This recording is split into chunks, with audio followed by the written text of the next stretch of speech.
আসসালামু আলাইকুম ওয়া রাহমাতুল্লাহ।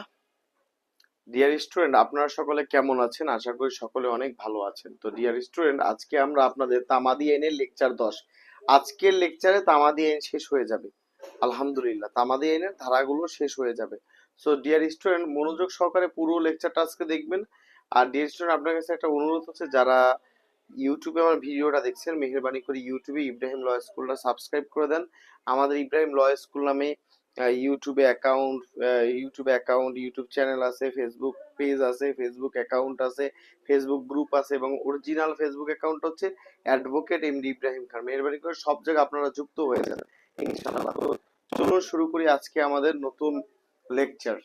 সো আজকে আমরা শিখবো দ্য লিমিটেশন অ্যাক্ট 1908।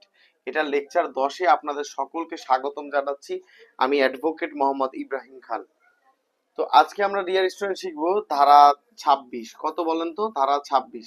ধারা 26-এ বলা আছে সুখাধিকার সমূহ লাভ, acquisition of easement rights, acquisition of right of to easement. অর্থাৎ আমরা ধারা 26-এ কি শিখবো? ধারা 26-এ আমরা শিখবো হচ্ছে সুখাধিকার সমূহ লাভ। কি শিখবো? সুখাধিকার সমূহ লাভ। কি শিখবো?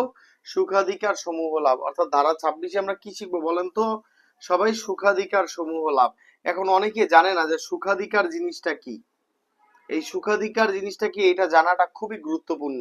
তো ডিয়ার স্টুডেন্ট, ধারা 26 পড়ার আগে আমাদের আগে জানতে হবে ধারা 2 উপধারা 5। ধারা 2 উপধারা 5 এখানে বলা আছে সুখাধিকার জিনিসটা কি। তো সুখাধিকারের হচ্ছে 4টি নাম। কয়টা নাম? 4টা নাম। সুখাধিকার ইংলিশে বলা হয় ইজমেন্ট, ব্যবহার সত্ত্ব, বত্ত সত্ত্ব। তাহলে এই দেখেন, সুখাধিকার ইংলিশ হচ্ছে ইজমেন্ট, বাংলায় হচ্ছে ব্যবহার সত্ত্ব, এবং আরেকটা হচ্ছে বত্ত সত্ত্ব। সুখাধিকার শব্দটা দুই ভাগে ভাগ করা, সুখ যোগ অধিকার।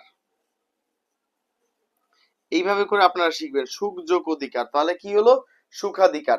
তাহলে সুখাধিকারটা কি? প্রথমে সুখাধিকার হচ্ছে কি?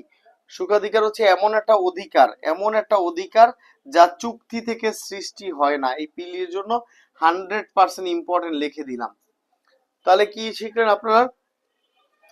সুখাধিকার হচ্ছে এমন একটা অধিকার যা চুক্তি থেকে সৃষ্টি হয় না। সুখাধিকার হচ্ছে এমন একটা অধিকার যা চুক্তি থেকে সৃষ্টি হয় না। সুখাধিকার হচ্ছে এমন একটা অধিকার যা চুক্তি থেকে সৃষ্টি হয় না। সুখাধিকার হচ্ছে এমন একটা অধিকার যা চুক্তি থেকে সৃষ্টি হয় না। সুখাধিকার হচ্ছে এমন একটা অধিকার, সুখাধিকার হচ্ছে এমন একটা অধিকার যা চুক্তি থেকে সৃষ্টি হয় না। সুখাধিকার হলো এমন একটা অধিকার যা চুক্তি থেকে সৃষ্টি হয় না। তাহলে সুখাধিকার কি? সুখাধিকার